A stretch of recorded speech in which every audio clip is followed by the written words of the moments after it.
Assalamualaikum warahmatullahi wabarakatuh. Innal hamdalillah nahmaduhu ta'ala wa nasta'inuhu wa nastaghfiruh wa na'udzu billahi min syururi anfusina wa min sayyiati a'malina. May yahdihillahu fala mudhillalah wa may yudlil fala hadiyalah.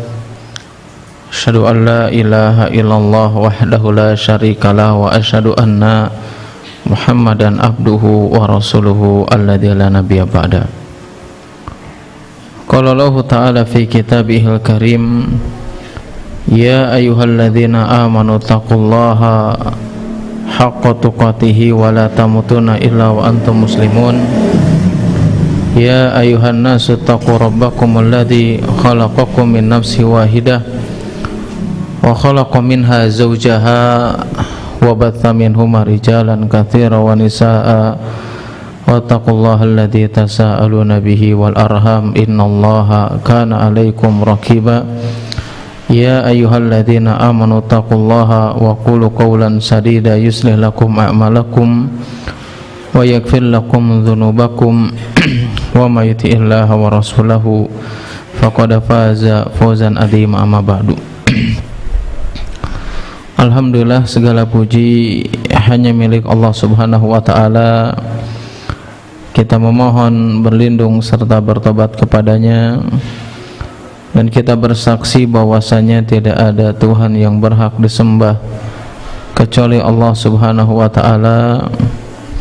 Salawat dan salam tidak lupa senantiasa kita curahkan kepada Nabi kita Nabi Muhammad sallallahu alaihi wasallam beserta keluarganya, sahabatnya, tabi'in, tabi'ut tabi'in, dan kepada para pengikutnya yang senantiasa istiqomah berpegang teguh di atas sunnahnya Nabi Muhammad sallallahu alaihi wasallam hingga akhir zaman.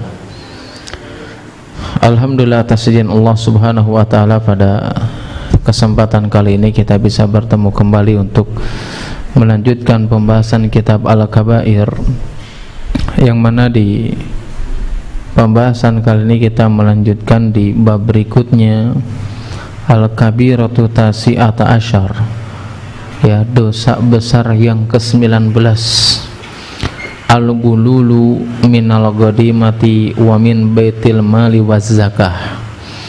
Bahwasanya adalah bab tentang gulul. Bab tentang apa? Tentang gulul. Minal ghanimah, dari ghanimah harta rampasan perang, min baitil mal, dari baitul mal, atau min zakat, atau dari zakat. Gulul itu secara penjelasan yang dijelaskan oleh para ulama, bisa diartikan gulul itu adalah mengambil harta atau mengambil harta orang lain yang bukan haknya. Ya, mengambil harta yang bukan haknya, itu namanya gulul, ya. Atau nanti bisa dikatakan dengan harta khianat, bisa. Atau secara simpelnya bahasa kita itu apa? Korupsi atau gratifikasi. Itu gulul itu namanya. Ya, itu yang harus kita pahami. Karena memang kalau kita berbicara tentang gulul itu gratifikasi tadi,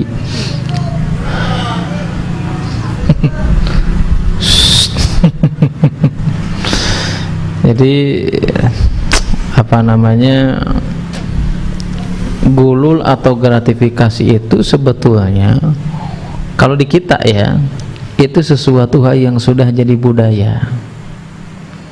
Salah satunya kapan? Saya ingat dulu waktu kecil, ya, karena ibu saya juga waktu itu kapas sekolah SD waktu itu.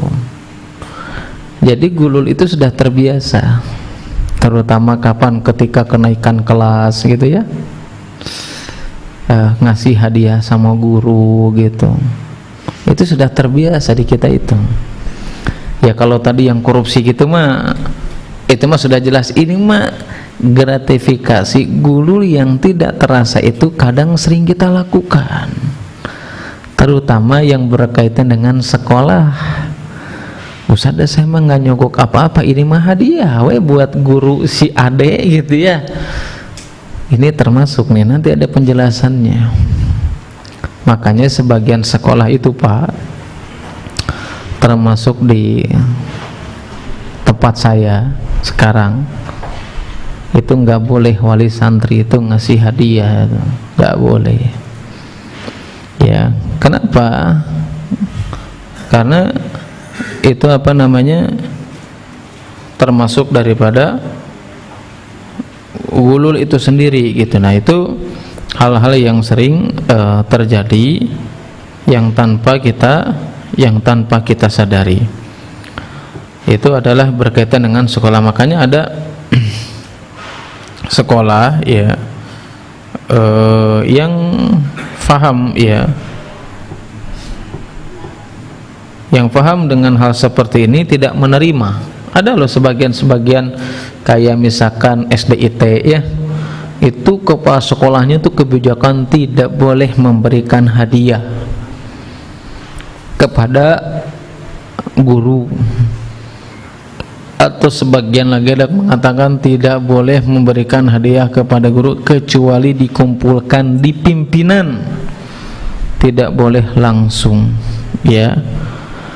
Sekarang ya di kita ini ada juga sebagian itu yang betul-betul secara terang-terangan menolak. Tapi kadang-kadang kalau kita berbicara tentang itu, saya pernah ngisi tentang ini, yang hadirnya itu sebagian para guru juga. Akhirnya apa? Memaksakan mencari dalil gimana caranya itu boleh gitu. Karena sudah biasa, padahal hal seperti itu bukan dosa biasa, tapi itu adalah dosa besar. Makanya di sini termasuk daripada al-kabair, termasuk daripada dosa besar. Nah, kita baca ya di antara dalil ya yang dinukilkan oleh Imam Zahabi rahimahullah taala ya, yang harus kita ketahui yang berkaitan dengan tadi harta gulul tadi atau harta khianat tadi ya. Tentu ini hal yang sangat penting. Kita kan apa sih yang nggak menggunakan gulul gitu, yang nggak menggunakan korupsi apa? Hampir rata-rata ya. Kita mau ngurus apa-apa ngasih ya. Kalau kita misalkan ada di sini RW enggak atau RT, harus hati-hati ya. Kadang sebagian tempat itu minta cap aja langsung bayar enggak? Bayar. Emang ada aturannya harus bayar gitu? Enggak ada kan? Tiba-tiba langsung bayar. Punten ya Pak RW perogi cap, langsung salam tempel ya, 50.000 misalkan. Nggak mungkin lah 20.000 ya, malu sama RW nya kan. Itu kan hal-hal yang sering terjadi itu dari bawah sampai ke atas itu sudah terbiasa. Mau ngurus apa lagi harus lagi seperti itu. Nanti ada bahasa gini, "Dah Ustadz di sini mau udah biasa." Justru jangan dibiasakan. Ya, kalau itu sesuatu hal yang buruk, justru kita jangan membiasakan melakukan hal yang buruk itu sendiri. Meskipun kita tahu itu adalah kebiasaan, tapi itu adalah kebiasaan yang mengandung kemungkaran alias kemaksiatan kepada Allah Subhanahu wa taala. Ngurus apa lagi yang bisa bayar? Banyak lah sekarang mah ya. Mau apa? Ya banyak lah pokoknya. Ya, tapi memang bagaimana kalau seandainya nanti tadi seperti ngasih ke sekolah, ke guru gitu, atau kita sama-sama kerja ngasih dari antara kita ya, meskipun memang kita tahu bahwa Nabi SAW mengatakan apa, memerintahkan kepada kita semua tahadu wa tahabu. Kata Nabi itu mengatakan kalian itu kalau saling memberikan hadiah kalian akan saling mencintai. Tapi ternyata tidak semua hadiah yang bisa mendatangkan kecintaan satu sama lain. Ternyata ada hadiah-hadiah yang dilarang, ya ini, gulul ini, gratifikasi ini, korupsi ini ya, yang memang dilarang oleh Nabi SAW. Kita baca di antara dalil yang dinukilkan oleh Imam Zahabi rahimahullahu ta'ala, yaitu adalah surat Al-Imran ayat 161, bahwasanya Allah Subhanahu wa ta'ala berfirman, wa ma kana linabiyyin an yaghula. Allah Subhanahu wa taala berfirman, tidak mungkin linnabiyyin, seorang nabi itu berkhianat dalam urusan harta rampasan perang. Wa may yaghlul yati bima ghalla yaumal qiyamah, maka pada hari kiamat kelak orang yang gulul tadi, yang menerima harta gulul tadi, ya'ti bima ghalla yaumal qiyamah, pada hari kiamat dia akan datang membawa dengan harta yang dia khianatinya itu sendiri. Ya, nanti ada dalil yang menjelaskan hadis Nabi, ada orang yang gulul harta gratifikasi dengan unta, gantungkeun tah unta kayak gitu pada hari kiamat. Ada yang gululnya dengan kambing, digantungkan dengan hal itu. Ya, ataupun dengan apapun yang mereka lakukan. Dan ayat ini menjelaskan kepada kita mana sisi dalil yang menjelaskan bahwasanya gulul harta khianat tadi adalah termasuk dosa besar. Mana dalam ayat ini ditegaskan secara hukuman nanti pada hari kiamat seperti apa, dijelaskan langsung hukumannya. Kalau ente melakukan gulul hari kiamat akan seperti ABC. Nah, itu menunjukkan bahwasanya gulul itu adalah dosa besar, bukan dosa kecil. Di sini dijelaskan, ya, wa may yaglul, orang yang melakukan gulul tadi, ya'ti bima ghalla yaumal qiyamah, maka pada hari kiamat dia akan membawa apa yang dikhianatinya dari harta tersebut. Ya, tadi kalau misalkan berkaitan dengan ghanimah berarti dia mengambil sesuatu hal yang belum dibagi, atau tadi berkaitan dengan harta atau baitul mal, dia mengambil sesuatu hal yang bukan haknya. Itu termasuk daripada gulul. Bahkan dalam ayat ini, ya, yang harus kita ketahui, ya, ada enggak sesuatu hal gulul yang berkaitan dengan baitul mal? Ya banyak, ya, dengan korupsinya itu kan gulul juga itu. Ya, banyak orang-orang yang korupsi di baitul mal. Mungkin judulnya juga baitul mal, ya, bahasa Arab, ya, tapi korupnya banyak itu. Ya, mau berkaitan dengan zakat, korupnya juga banyak. Ya, sekarang begini, kalau seandainya zakat itu dikelola dengan baik, ya, secara amanah, sesuai dengan syariat, secara hitung-hitungan kita itu justru orang miskin tuh harus semakin berkurang gitu. Ya, ini mah zakat banyak gitu, ya, dana umat banyak, tapi kenapa setiap hari itu yang miskin semakin bertambah? Ini jadi gimana tuh? Jadi tanda tanya besar, bukan tanda tanya kecil. Jangan-jangan di dalamnya termasuk gulul. Ya, jangan-jangan di dalamnya termasuk daripada gratifikasi atau korupsi. Kemudian di antara dalil yang lainnya yang dinukilkan oleh Imam Az-Zahabi rahimahullahu taala, yaitu adalah hadis Nabi sallallahu alaihi wasallam dari Abu Humaid As-Sa'idi, ya, istamala Nabi sallallahu alaihi wasallam rajulan minal Azdi. Ya, dalam hadis tersebut dikatakan Rasulullah sallallahu alaihi wasallam istamala Nabi rajulan minal Azdi, bahwasanya Nabi sallallahu alaihi wasallam itu menugaskan seseorang, ya, dari mana? Dari Bani Azdi, ya, atau dari suku Azdi atau Bani Azdi. Yuqalu lahu, ya, seseorang yang ditugaskan dari Bani Azdi tersebut itu dipanggilnya atau disebutnya adalah Ibnu Lutbiyah. Ibnu Lutbiyah ala sodakotin, ditugaskan untuk menarik alias mengumpulkan zakat. Falamma qadima, ya, setelah diberikan tugas untuk menarik zakat tersebut, falamma qadima, ketika kembali sudah selesai menarik zakat tersebut, qala, ini Ibnu Lutbiyah itu mengatakan, hadalakum wa hada uhdiyali. Nah, ini bagian untuk kalian, ini adalah hadiah untuk saya. Ya, dia diberikan tugas untuk apa? Untuk menarik zakat. Ketika sudah dapat, ya, harta zakatnya diserahkan, ini untuk kalian ke Baitul Mal, maksudnya ini bagian daripada saya sebagai hadiah. Kemudian qala faqama Nabi sallallahu alaihi wasallam ala minbar. Ketika Nabi mengetahui dan mendengar apa yang dilakukan Ibnu Lutbiyah tersebut, faqama Nabi sallallahu alaihi wasallam ala minbar, maka Nabi berdiri di atas mimbar. Ya, alias apa? Berkhutbah di atas mimbar. Mengatakan apa?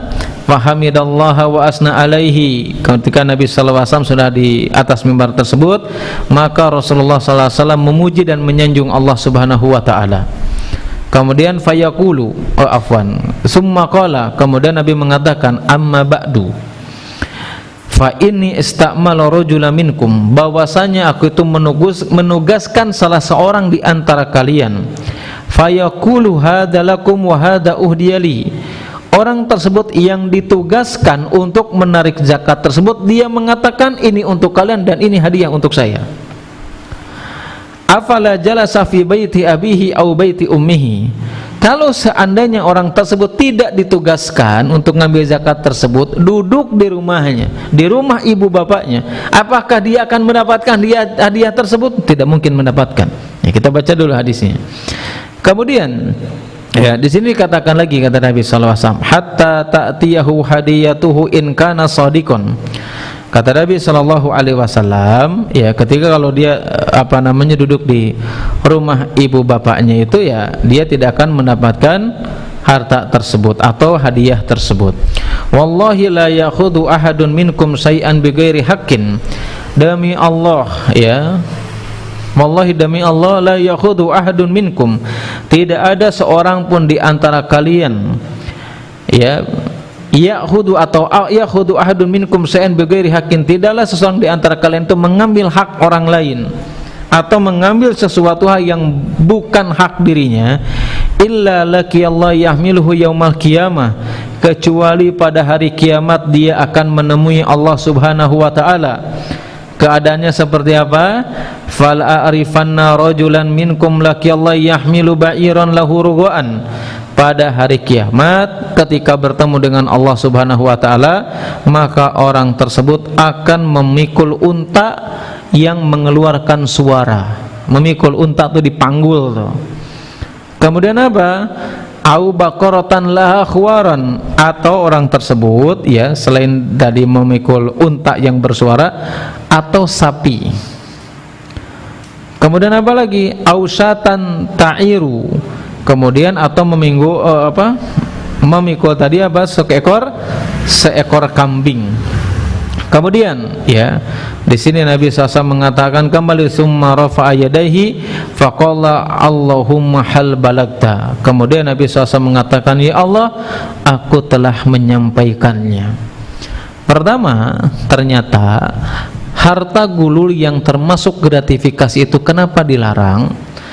Kenapa disebut harta khianat?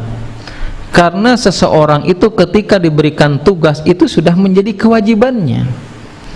Kalau itu sudah menjadi kewajibannya, bahkan dia sudah mendapatkan gaji, kenapa kita harus memberikan lagi?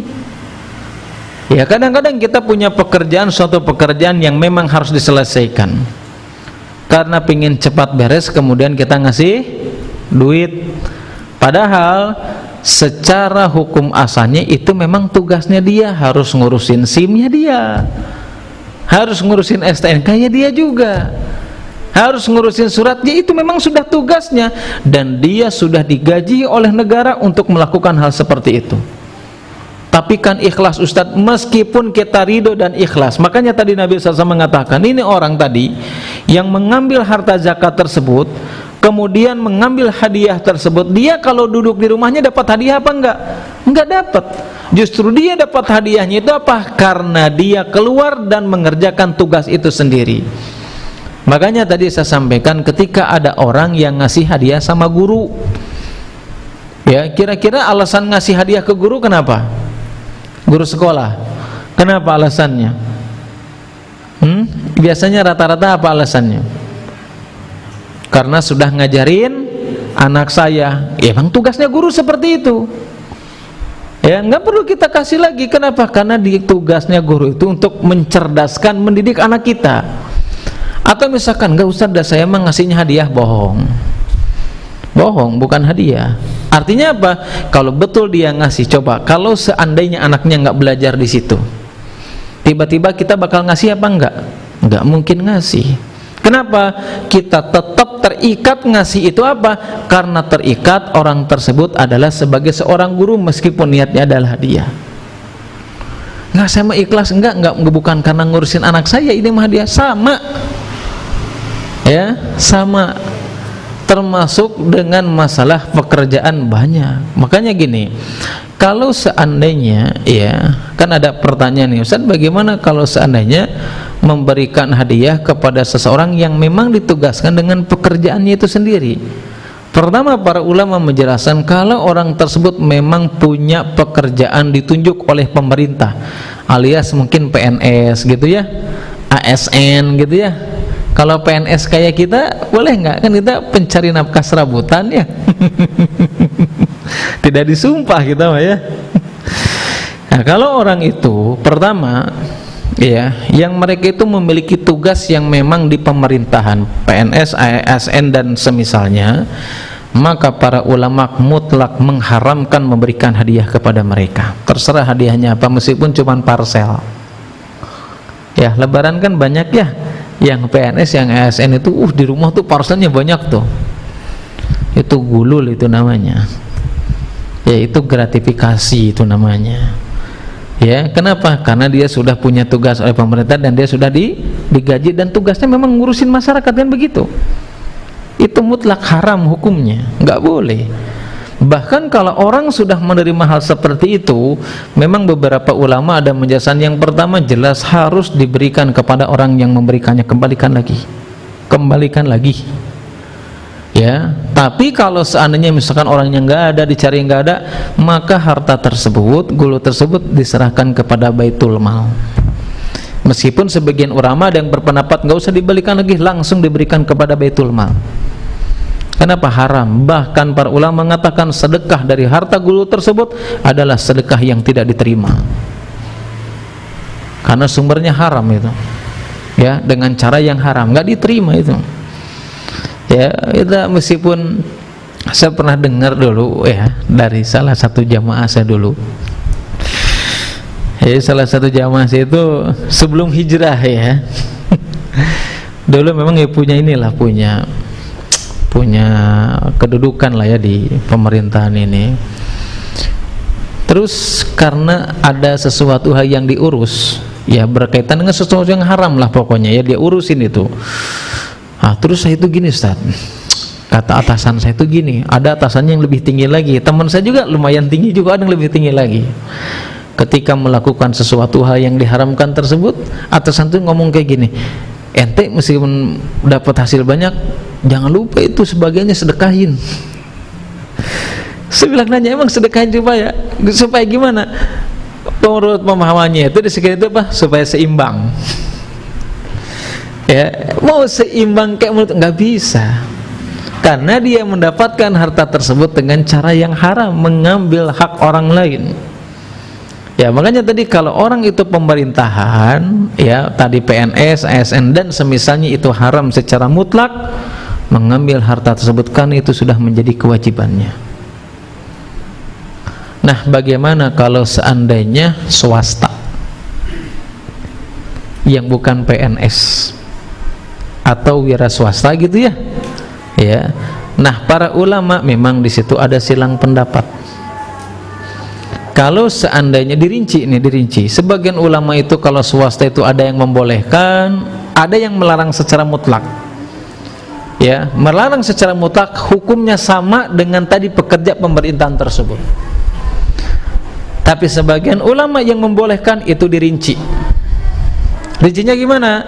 Kalau seandainya PNS tersebut dia di kerja swastanya tadi memiliki kedudukan yang kedudukan tersebut mengandung tendensi, maka meskipun dia swasta, haram hukumnya mengambil harta tersebut ya. Kemudian dirinci lagi, kalau seandainya yang swasta tadi ya ternyata gajinya itu kecil banget ya, kecil banget, alias apa ya, pokoknya kecil lah, di bawah apa namanya itu, gaji itu di bawah UMR, maka sebagian para ulama ada yang membolehkan dengan syarat memberikan atau diberikan izin oleh pimpinannya.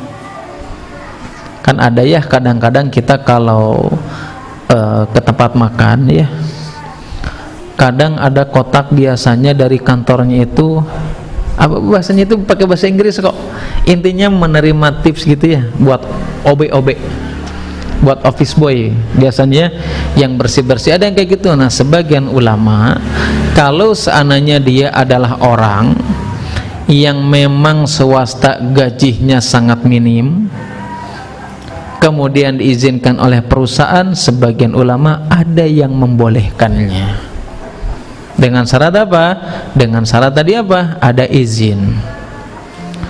Dan bahkan ya meskipun itu diizinkan ya oleh atasannya, yang harus kita ketahui apa bedanya tips sama riswah, apa bedanya tips sama gulul tadi. Kalau gulul itu adalah memberikan sesuatu untuk meluluskan pekerjaan, sebagian ulama seperti menafsirkan kalau tips tadi kalau diberikannya kepada orang yang memang dia swasta dan gajinya di bawah rata-rata, itu adalah sebagai membantu mereka dalam hal tersebut. Itu memang ada silang pendapat ya terkait swasta ini, karena tadi apa, sebagian ulama ada secara mutlak nggak boleh meskipun itu swasta. Bahkan kalaupun swasta tadi di bawah UMR tadi, ada syarat yang lain lagi sebagian ulama. Syaratnya apa? Yang pertama, ketika memberikan tips tersebut itu harus diberikan kepada pimpinan, dikumpulkan kepada pimpinan ya, nggak boleh secara langsung, harus diberikan kepada pimpinan. Kalau pimpinan mengizinkan silakan, kalau tidak maka itu diserahkan kepada Baitul Mal. Bahkan apa? Kalaupun seandainya para ulama mengatakan itu diberikan ke pimpinan ya, kemudian diizinkan, pimpinan apa yang harus dilakukan? Pimpinan di situ tidak boleh menyebutkan uang tersebut dari siapa, apalagi yang berkaitan dengan sekolah, nggak boleh itu.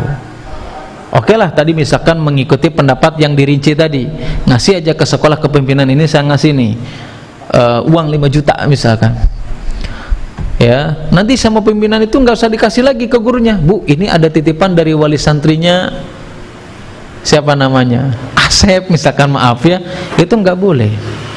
Kenapa itu dilarang dalam syariat Islam? Bukan hanya sekedar larangan haram saja, tapi diantara dampak buruknya itu bisa menimbulkan hasad dan kecemburuan sosial. Satu.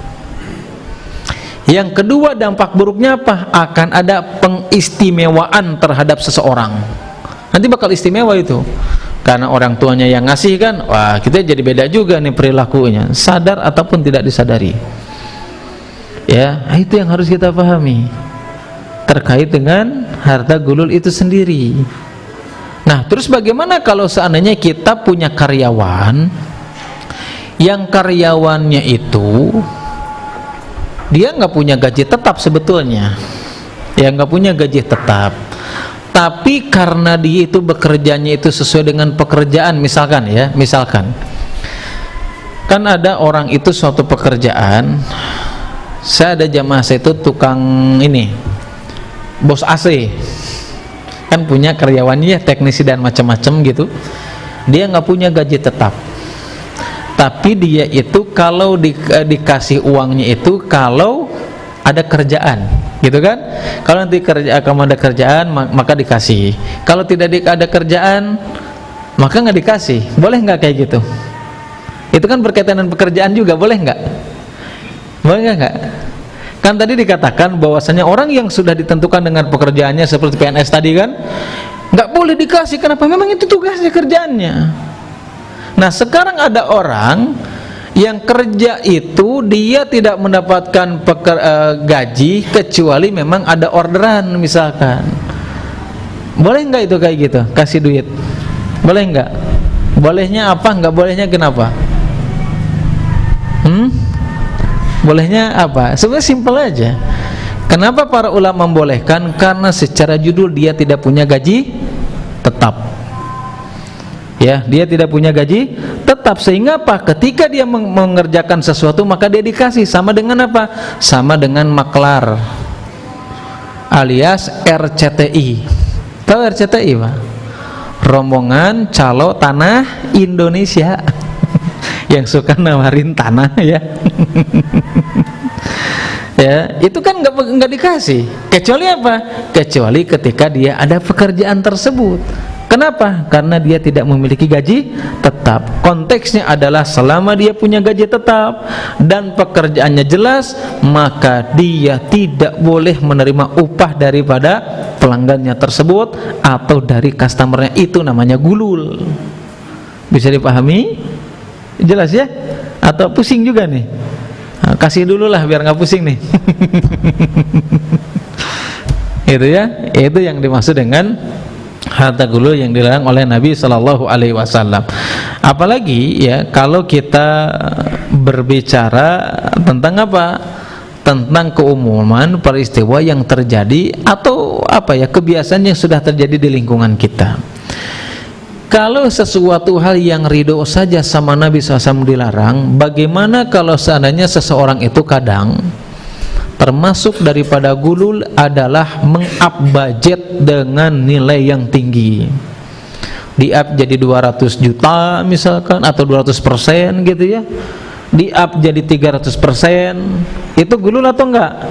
Gulul tuh.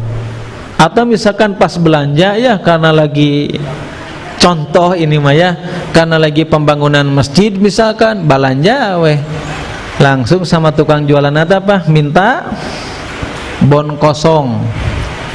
Ada yang sering kayak gitu? Banyak. Biasa nyungken iya kan? Nota kosong gitu, sareng capna weh. Kalau kita posisinya sebagai pemilik daripada material tersebut, haram kita memberikan hal seperti itu. Gak boleh itu. Ya, manggawe Pak Ima tulisnya ke Bapak sama aja. Wa ta'awanu 'alal birri wat taqwa wa la ta'awanu 'alal ismi wal udwan. Makanya dalam kaidah usul fikih itu dikatakan hukum wasilah itu selaras dengan hukum daripada tujuan. Artinya apa? Kalau tujuannya korupsi, berarti sarananya untuk dapat korupsi itu sama hukumnya adalah haram. Nah, ketika kita memberikan membantu itu kan saran untuk dia korupsi kan? Hukumnya juga haram. Itu dalam kaidah. Ya, jadi segala sesuatu wasilah hukumnya itu sesuai dengan apa yang dituju. Kalau yang ditujunya haram, maka membantu hal seperti itu adalah sesuatu hal yang diharamkan. Jelas ya? Kemudian ada juga orang yang berbentuk korupsinya itu bukan meng-up budgetnya. Ya kalau misalkan kita berkaitan dengan proyek, kita sudah minta jatah duluan, ya enggak, ya udah kalau ente nggak ngasih berapa persen, tender ente nggak cair nih, itu gulul itu namanya. Ya bahkan saya itu pernah mendengar ya di lingkungan kita itu, ya memang harus kita sampaikan. Sebagian dinas itu sudah menentukan dari berbagai macam proyek itu minimal itu kalau nggak salah 20%. Itu benar nggak tuh? Saya dengar seperti itu. Itu Ustaz sudah lumrah katanya. Meskipun mereka itu nggak ngomong gitu. Oh mau cair dana ini nih, nggak ngomong 20%, enggak. Tapi memang itu sudah umum. Rata-rata apa? 20%. Katanya sih seperti itu. Nggak tahu sekarang naik apa enggak. Ya, ada yang meng-up budget, ada juga yang apa? Yang meminta potongan. Kalau potongan tidak ada, maka tender itu tidak akan cair. Itu namanya gulul. Ada juga sebagian orang itu, kalau seandainya ya kita yang tadi dijelaskan dalam hadis Nabi Shallallahu Alaihi Wasallam tentang gulul tersebut, ada orang sengaja buat undang-undang, buat aturan. Aturannya apa? Demi memudahkan orang bisa mengambil keuntungan dengan cara-cara pekerjaannya. Untuk siapa? Untuk dirinya, untuk kelompoknya, untuk partainya, untuk orang-orang terdekatnya. Terjadi enggak? Terjadi. Itu dibuat undang-undang dulu. Terserahlah undang-undangnya seperti apa, mau undang-undang seperti apa, pokoknya dibuat undang-undang. Tapi apa? Untuk mengambil hak orang lain dengan cara seperti itu adalah termasuk daripada gulul. Kemudian ya, di antara dalil yang dinukilkan oleh Imam Dhahabi rahimahullah taala, yaitu adalah hadis dari Abu Hurairah radhiyallahu taala anhu. Di sini dikatakan bahwasanya kharajna ma'a Rasulillah sallallahu alaihi wasallam ila Khaybar, bahwasanya kami keluar bersama Rasulullah sallallahu alaihi wasallam pada peristiwa Khaybar. Fa fatahallahu alaina falam nagnam dhahaban wala warikon. Ketika kami keluar bersama Nabi sallallahu alaihi wasallam, ya, di peristiwa Khaybar tersebut, kemudian apa? Allah memberikan kemenangan kepada kami. Falam nagnam dhahaban wala warikon. Tapi ketika memenangkan di peristiwa Khaybar tersebut, kami tidak memperoleh ghanimah yang berupa emas ataupun, ya, di sini katakan baik berupa emas ataupun berupa perak. Ghanimna al-mata'a wa ta'am wa thiyab. Tetapi kami itu justru mendapatkan ghanimahnya itu bukan emas dan perak, tapi mendapatkan apa? Perabotan. Ya, mendapatkan apa? Ghanimah berupa perabot, makanan dan siap alias pakaian. Summa intalaqna ila wadi. Kemudian, ya, kata Abu Hurairah radhiyallahu ta'ala anhu, kemudian kami bergegas menuju al-wadi, menuju apa namanya? Wadi itu bisa dikatakan apa? Apa bahasa Indonesianya wadi itu? Ya, bisa dikatakan tanah lapang kali ya, secara apa namanya? Secara garis besar, atau sebagian ulama mengatakan wadi itu adalah lembah. Makanya ada namanya sarung itu mereknya apa? Wadi Mor. Benar kan? Ada kan? Wadi itu lembah, Mor itu nama lembah di Hadramaut. Wadi Mor. Ya, ada kalau di sini pesantren namanya di Bogor sana, Wadi Mubarak. Ya, lembah yang Allah berkahi. Jadi wadi itu adalah lembah. Kemudian kami bergegas menuju lembah. Qama abdu Rasulullah sallallahu alaihi wasallam yahulu rihalahu.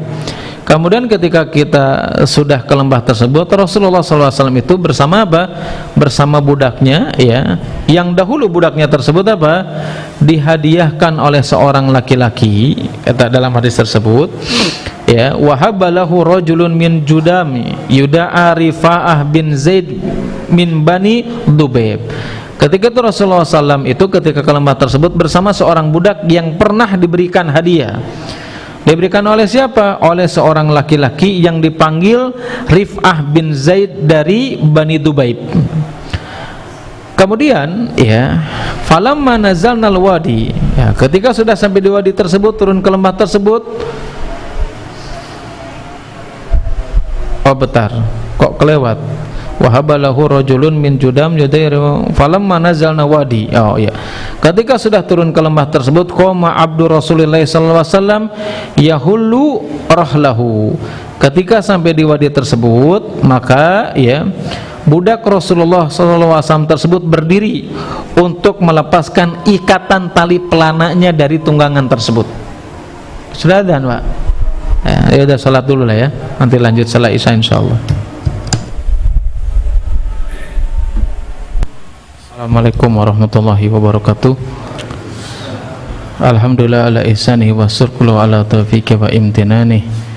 Asyhadu an la ilaha illallah ta'diman li syanihi wa asyhadu anna Muhammadan abduhu wa rasuluhu dayan ila ridwanihi.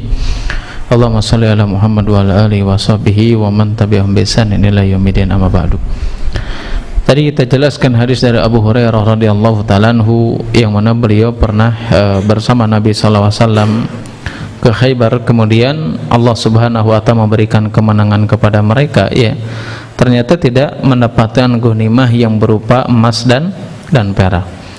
Ya, ghanimah yang mereka dapatkan itu ya perabotan, makanan, kemudian pakaian.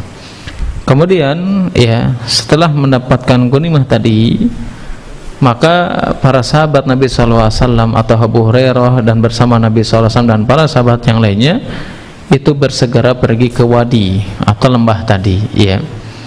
Ketika sampai di wadi tadi, maka salah satu budak Nabi sallallahu alaihi wasallam itu apa? Yahulu rahlahu. Itu apa namanya? Meletakkan, ya, pelananya. Ya, pelana paham lah ya. Tempat duduk ketika di hewan tunggangan tersebut, ya. Kemudian apa? Melepaskan ikatan pelana tersebut, ya. Namun apa? Tiba-tiba si budaknya Nabi SAW tersebut ketika sudah melepaskan tali pelana tersebut, farumiya bisahmin, ternyata terkena panah, ya, terkena panah kemudian meninggal. Coba bayangkan, ke Khaybar untuk jihad, ya, mendapatkan ghanimah. Kemudian apa? Ketika bersama Nabi kena panah kemudian meninggal. Itu kan di momen-momen setelah jihad, kan begitu ya? Proses ketika jihad di jalan Allah Subhanahu wa taala. Karena melihat orang tersebut, mantan budak Nabi SAW, meninggal, maka apa? Para sahabat yang melihatnya mengatakan apa? Hani'an lahu syahadatu ya Rasulullah. Maka bergembiralah bagi orang tersebut ya Rasulullah, bahwasanya orang tersebut mendapatkan kesyahidan. Ya, karena setelah jihad dapat ghanimah kemudian tertusuk terkena panah tersebut, ini beruntung nih, orang ini mati syahid. Kemudian kata Nabi SAW mengatakan, qala Rasulullah sallallahu alaihi wasallam, qalla walladzi nafsu Muhammadin biyadihi, tidak, ya, demi jiwa Muhammad yang berada di tangan Allah Subhanahu wa taala, inna syamlata la tahtalibu alaihi naran ahada minal ghanaim yauma Khaybar lam tusibha al maqasim. Kata Nabi SAW itu menjelaskan kepada kita, demi jiwaku yang berada di tangannya Allah Subhanahu wa taala, bahwasanya apa? Kain yang dia curi, ya, kain yang di mantan budak tadi curi itu adalah barang rampasan daripada Khaybar, sehingga apa? Kain tersebut yang menjadikan dia dilalap oleh api neraka. Coba bayangkan, dalam keadaan jihad yang harusnya mati syahid, itu masuk neraka disebabkan hanya secari kain. Kenapa? Karena harta gulul, mengambil harta orang lain. Bagaimana kalau seandainya kita mengambil lebih daripada sepotong kain? Misalkan 70 kilo, 74 kilo emas misalkan, saya nggak bilang apa-apa, misalkan, ya, bagaimana kalau seandainya yang diambil itu ratusan juta, miliaran, atau mungkin bahkan lebih daripada itu? Ternyata apa? Gulul tadi, ya, yang termasuk dosa besar tadi, bukan hanya sekedar dikalungkan atau dia harus memikul barang yang tadi atau hewan-hewan yang dijelaskan Nabi saja, tapi apa? Itulah diantar sebab orang yang tadinya harus mati syahid itu gagal. Kenapa? Karena disebabkan dia mengambil hak orang lain dengan cara gulul, korupsi atau gratifikasi tadi. Ya, makanya harus hati-hati, ya. Kan pernah saya baca gitu, ya, banyak orang-orang itu yang mau kerja itu harus ngasih duit dulu tuh. Gimana tuh? Itu termasuk nggak tuh? Termasuk nggak? Termasuk itu. Gratifikasi itu namanya. Gulul itu namanya. Ya, kalau kita nggak mampu, ngapain harus seperti itu? Ya, nanti nggak berkah kerjaan kita itu. Ya, kerjaan kita nggak berkah. Ya, gimana kalau ternyata pendapatan kita juga nggak berkah? Pendapatan kita nggak berkah. Coba kita lihat, ya, ketika seseorang itu mengambil harta, mencari harta dengan sesuatu hal yang haram, ya, itu kan dampaknya apa? Itu orang tersebut, kata Nabi SAW, tidak akan pernah puas. Seperti orang apa? Yakul wa yashrob. Orang yang mencari harta dengan cara-cara yang haram itu seperti makan dan minum tapi tidak mengenyangkan. Kita kan kalau lihat orang-orang yang korupsi kan bukan orang biasa aja, ya. Kendaraannya sudah keren gitu, ya. Rumahnya juga di mana-mana juga, bukan keren lagi. Gajinya gede juga, tapi kenapa? Tetap korupsi. Kenapa? Karena dia dari awalnya mencari harta tersebut dengan cara-cara yang haram. Makanya kata Nabi apa? Ya'kul wa yashrob, itu seperti makan terus, minum terus, tapi nggak pernah kenyang. Duitnya banyak, gajinya gede, hartanya banyak, tapi tidak pernah memuaskan. Itu diantara ciri-ciri harta yang nggak berkah. Ya, kalau kita pernah melakukan hal seperti itu, wajar istri kita nggak pernah nurut sama kita. Jangan-jangan kita selama ini nyogok, kan begitu? Jangan-jangan kita selama ini melakukan gulul, sehingga apa? Istri kita nggak pernah nurut, anak kita nggak pernah taat sama orang tuanya. Kenapa? Karena ada sesuatu yang haram yang kita berikan kepada mereka. Ya, jadi kalau istri kita nggak pernah nurut itu harus introspeksi diri itu. Kan ada orang misalkan pejabat, duitnya banyak, istrinya selingkuh juga kan, padahal mobilnya dikasih, rumahnya dikasih. Kenapa?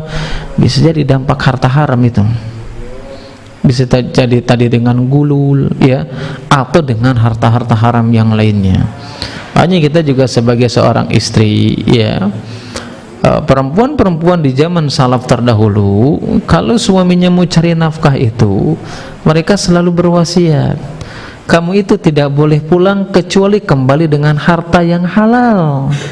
Itu yang harus ditanamkan kepada suami kita yang mencari nafkah ya. Jangan suami mau pergi itu, Pak pokoknya mah awas kalau nggak bawa oleh-oleh, itu aja yang dipikirin ya. Doakan bagaimana caranya nggak boleh pulang kecuali dengan harta yang halal. Makanya perempuan salaf terdahulu, kami itu lebih bisa bersabar menahan lapar daripada harus bersabar menahan siksaan Allah Subhanahu wa taala disebabkan karena harta yang haram. Ya, itu tadi coba bayangkan, ini musyahid, coba bayangkan jihad itu nggak jadi gara-gara secarik kain. Bagaimana kalau yang kita korupsi itu adalah lebih daripada hal seperti itu? Jelas sampai sini? Ya, kita bacalah dalil yang lainnya ya. Di antara hal yang lainnya yang dinukilkan oleh Imam Dhahabi rahimahullahu taala, ya. Kok rame ya malam ini? Kenapa rame, Pak?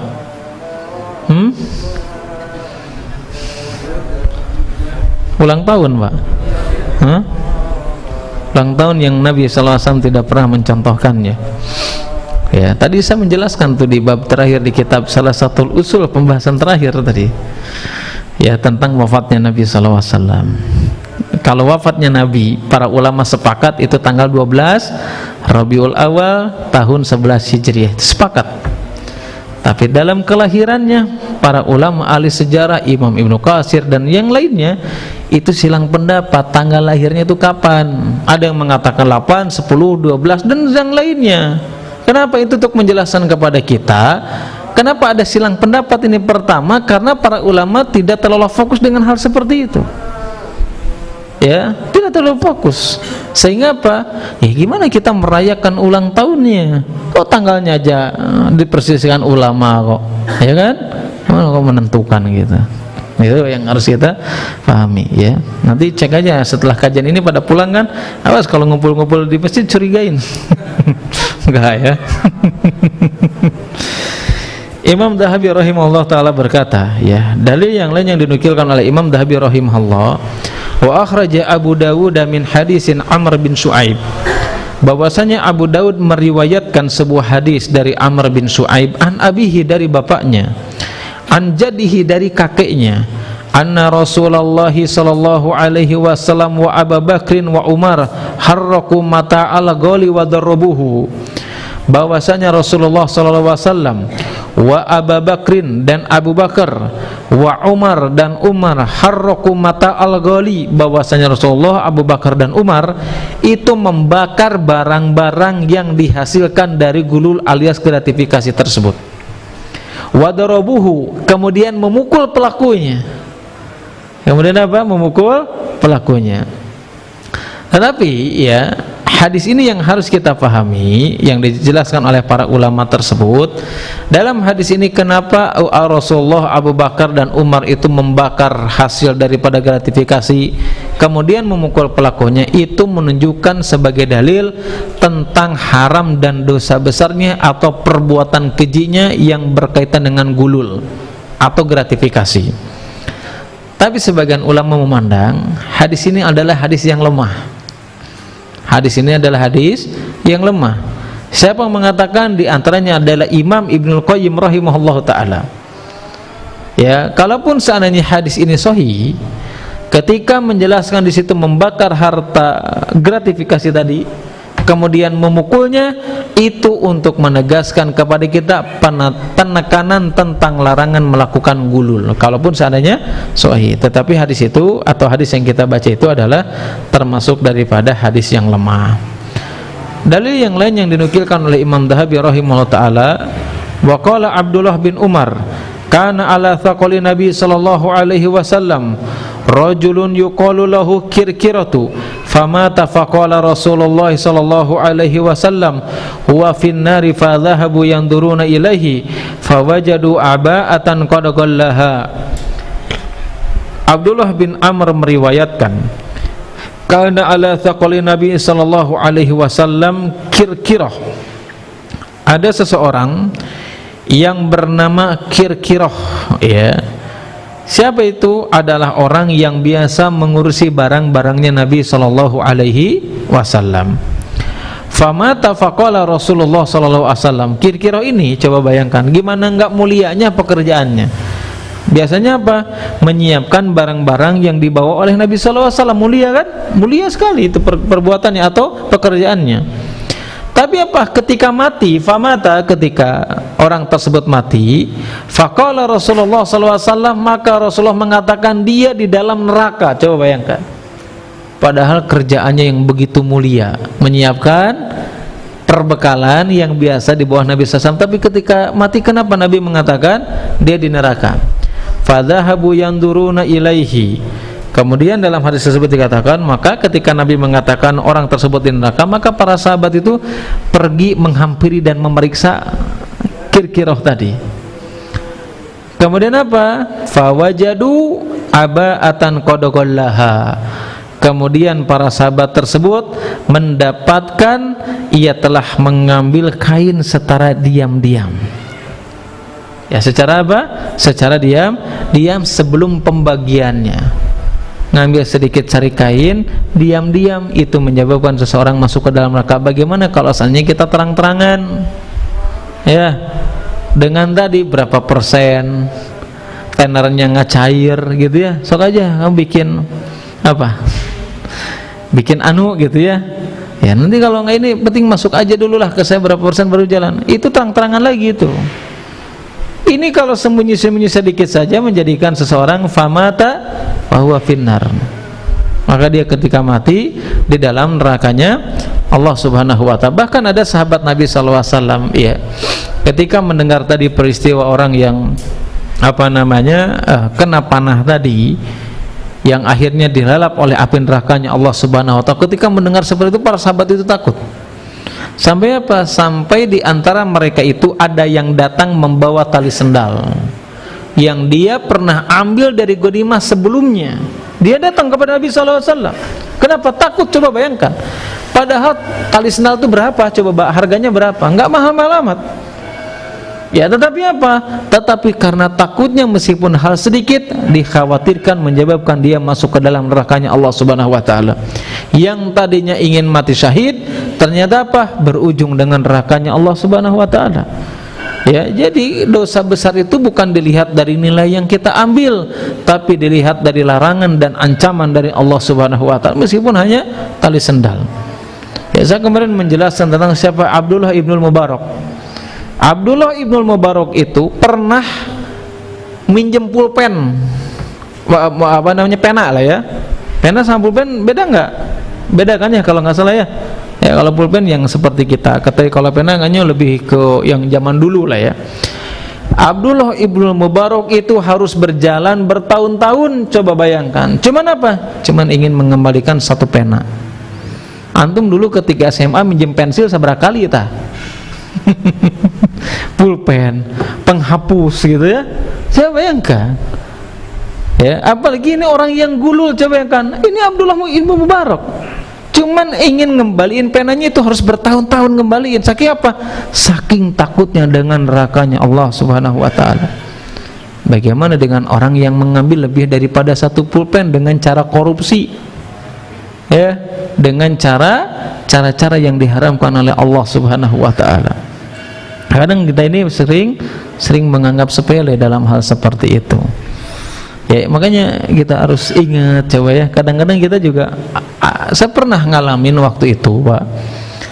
Waktu SD itu kan kita nakal-nakal gitu ya. Tahu antum mie ayam, disebutnya mie ayam cepot yang roda biru itu. Itu waktu SD karena kita nakal badung gitu ya. Karena ke bawah-bawah kita dulu itu ingat berapa ya? Lupa 750 apa 350 satu mangkoknya, lupa lah, ratusan pokoknya. Itu pernah kita itu 2 kali apa 3 kali gitu Karena banyak yang makan tuh bukan anak SD aja ya, ada SMP, SMA deket makan udah wis simpen mangkokna kabur gitu ya. Saya ingat pas sudah dewasa, pas saya ngisi di Masjid Agung Banjaran. Pas saya ngisi di Masjid Banjaran, ternyata si Mang mie ayam eta masih ada itu. Saya samperin bayar itu, saya sampaikan, "Mang, hampura ya," kata saya. "Emang kunaon Ustaz?"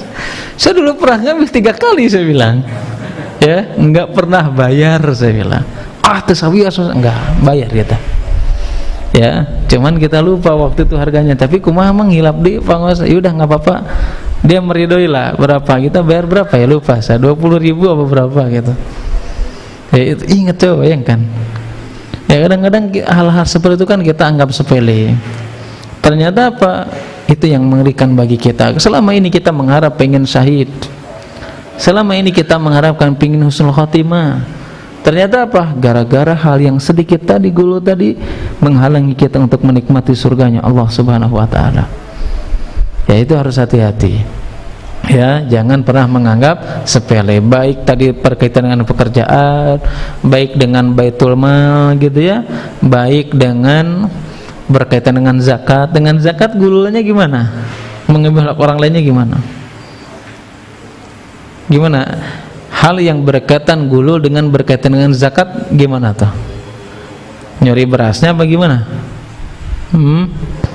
Mengambil hak orang lain. Salah satunya apa yang nggak dibolehkan itu apa? Memberikan sesuatu kepada orang lain seolah-olah dia itu adalah amilin. Sering kan kayak gitu? Di kampung itu pokoknya mah kalau mau takbiran Idul Fitri asal datang lah gitu ya, meskipun ngabereskan keresek gitu ya, beresin cuman buka beras dari karung, catat amilin kan gitu di kampung itu. Saya ingat kok, maksudnya kita juga ada masjid ya, masjid keluarga gitu, pokoknya man udah datang pas malam takbiran udah catat amilin, dikasih jatah. Padahal amilin itu bukan kayak gitu. Seseorang amilin adalah seseorang yang ditunjuk oleh pemerintah, itu baru amilin. Ya, kalau dia tidak ditunjuk oleh pemerintah, dia itu namanya relawan, nggak resmi dia. Jadi yang namanya relawan itu kalau dikasih, alhamdulillah. Kalau enggak, namanya juga relawan. Jangan sampai kita mengambil hak orang lain dengan cara seperti itu bukan amilin itu.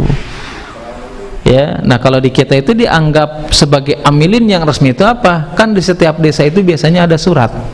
Ya, ada pengangkatan biasanya. Berapa orang ya saya lupa. 5 orang apa berapa gitu. Itu sebagai apa? Sebagai amilin yang resmi dari pemerintah yang bekerja sama dengan pemerintah itu apa? Baznas ya. Nah, itu kalau sudah tercatat tuh di desa orang-orangnya ini, itu berarti amilin. Kalau tidak tercatat itu bukan amilin, nggak boleh ngambil jatah itu, nggak boleh, itu haram hukumnya. Itu cuma relawan doang. Ya, jelas ya. Nanti supaya apa? Supaya tidak termasuk orang yang gulul. Ya, itu saking kehati-hatian ya. Cuman jangan gara-gara mangulan behas tinu mobil ke masjid ulah catat amilin, enggak. Harus resmi. Ya, harus resmi yang diangkat oleh pemerintah atau pimpinan. Kemudian ya, di antara dalil yang terakhir ya, yang dinukilkan oleh Imam Dahabi rahimahullah taala ya, kenapa gulul itu termasuk dosa besar? Kenapa diancam dengan ancaman yang begitu besar juga? Imam Dahabi mengatakan wa fil babi ahaditsu katsiratun. Sebetulnya dalam bab tentang gulul ini terdapat hadis-hadis yang banyak menjelaskan tentang ini. Wa yati ba'duha fi babi dzulmin. Dan sebagian para ulama itu ya, karena hadisnya itu banyak, sebagiannya itu akan datang apa? Pembahasan tentang gulul ini berkaitan dengan kedzaliman. Ya, karena berkaitan dengan kedzaliman. Sebagaimana diketahui kata Imam Dahabi rahimahullah taala, wadulmu ala thalathati aqsam. Dolim itu ada 3 jenis. Ahaduha, yang pertama adalah aklu mali bil batil. Salah satu kedzaliman itu adalah seseorang mengambil harta atau memakan harta orang lain dengan cara yang batil. wa thaniha dzulmul ibadi bil qatli wal darbi wal kasri wal jarah.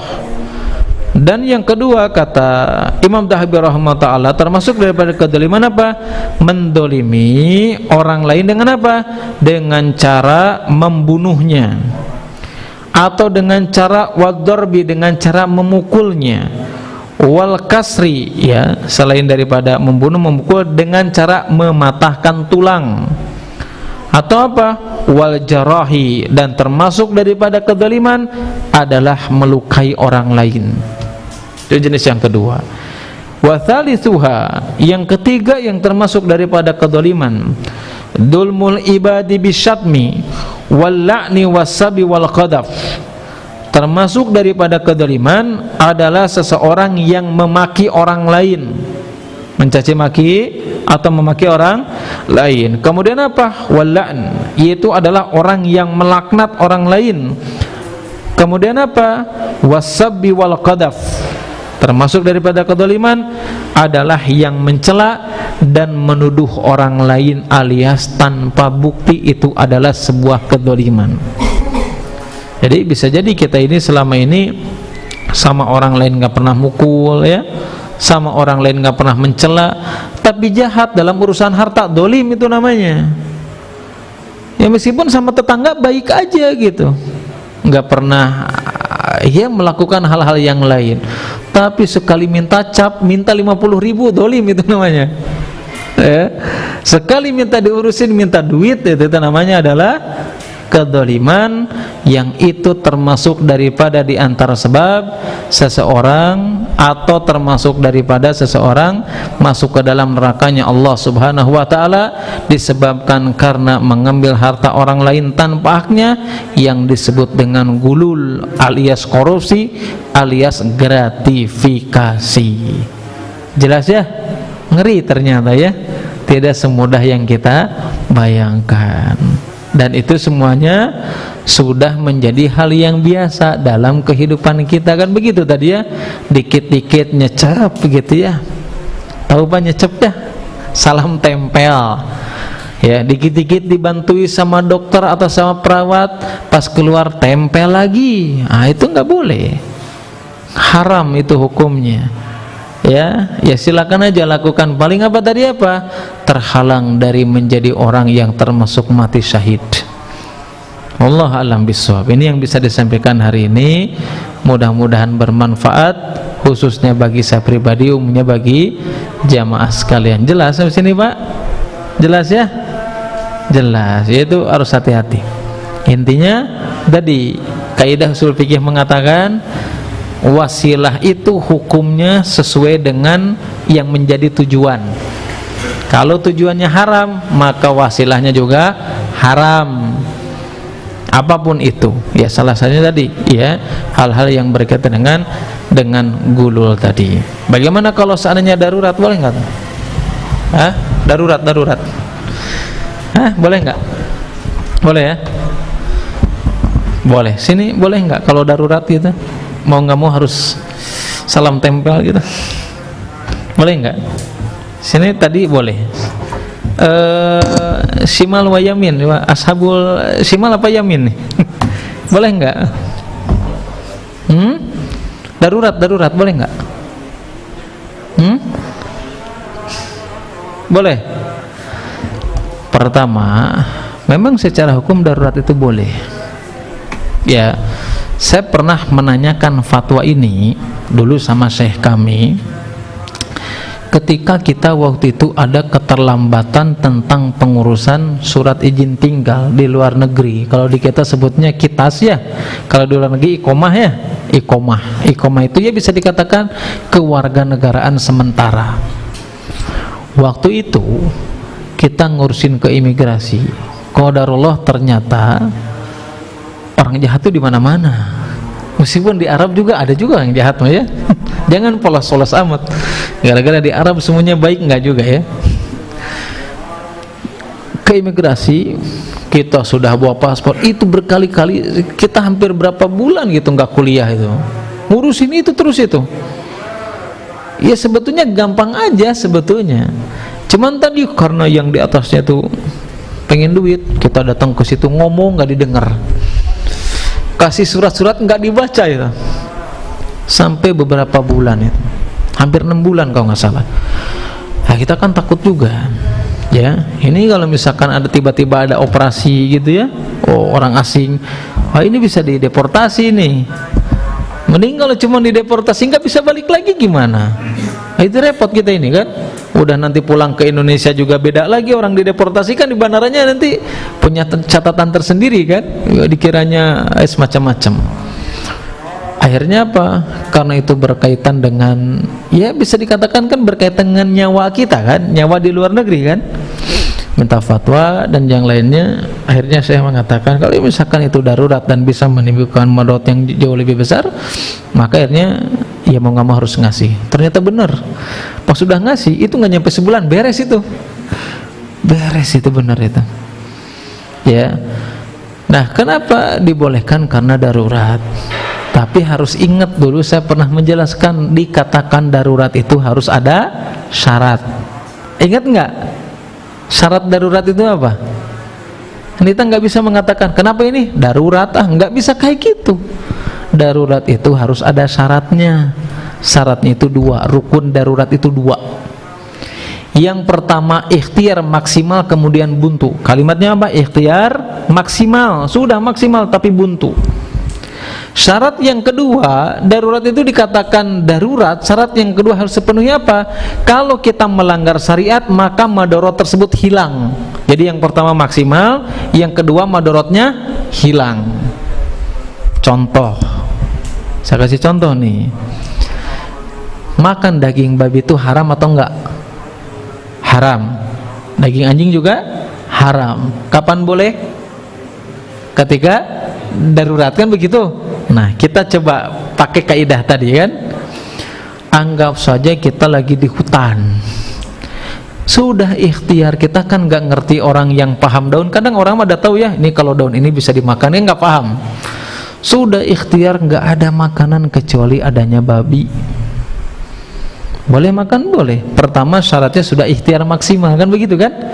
Sudah maksimal nyari, nggak ada adanya babi, sudah buntu pokoknya. Yang kedua, ketika makan daging babi itu, madaratnya hilang apa enggak? Artinya kalau dengan makan daging babi tersebut lapar hilang atau enggak? Ya, kalau lapar bisa jadi hilang, kematian juga jadi tertunda, terselamatkan dengan makan tersebut, maka itu namanya darurat. Ya, jadi darurat yang pertama adalah maksimal ikhtiar kemudian buntu, yang kedua bisa menghilangkan madarat, maka itu darurat. Paham? Sekarang anggap saja nggak ada air minum, adanya khamr, adanya minuman keras, darurat apa enggak? Nggak ada. Anggap saja sudah ikhtiar maksimal, nggak ada air minum, adanya minuman keras, darurat apa enggak? Darurat apa enggak? Beda nggak sama babi tadi? Coba darurat nggak minuman keras tadi itu? Hah? Kenapa madaratnya masih? Memabukkan. Di luar memabukkan lah. Pertama, tidak ada air minum khamr itu bukan sesuatu hal darurat. Kenapa? Pertama, meskipun kita sudah maksimal ikhtiar buntu, nggak ada kecuali miras. Yang kedua, ketika minum miras, orang itu tidak akan menghilangkan madarat, tidak akan hilang rasa hausnya, kecuali minum minuman keras itu apa? Semakin nambah hausnya. Benar nggak? Fokus berarti ya? Nggak, iya mas. Secara teori, orang yang minum khamr itu tidak menghilangkan haus, justru apa? Semakin menambah haus. Berarti madaratnya hilang atau enggak? Berarti bukan madarat namanya. Nah, besok lagi Ustadz saya tidak darurat, jadi minjem uang ke bank gitu. Darurat enggak tuh? Darurat enggak? Pertama enggak darurat, sudah maksimal kemana-mana ikhtiar, terus pas minjem emang jadi tenang gitu? Tenangnya mah pas dapat duitnya doang. Nanti duitnya sudah habis setahun 2 tahun, waduh nggak tenang. naik motor sieun aya nu ngadeukeutan pakai jaket hidung gitu ya. Jaket kulit kudu ditutup. Berarti enggak hilang ya mudaratnya ya. Kan darurat namanya. Gitu ya. Jadi seorang dikatakan darurat, pertama ikhtiar maksimal, yang kedua ketika itu dilakukan bisa menghilangkan madarat, itu namanya darurat. Kalau itu mendatangkan madarat bukan darurat namanya ya. Wah. Jelas ya? Jelas? Jelas. Wallahu a'lam bishawab. Cukup ya? Cukuplah. Darurat enggak ini dicukupkan di sini? Enggak darurat karena memang sudah waktunya. Ya. Subhanakallahumma wa bihamdika asyhadu an la ilaha illa anta astaghfiruka wa atubu ilaik. Wassalamualaikum warahmatullahi wabarakatuh.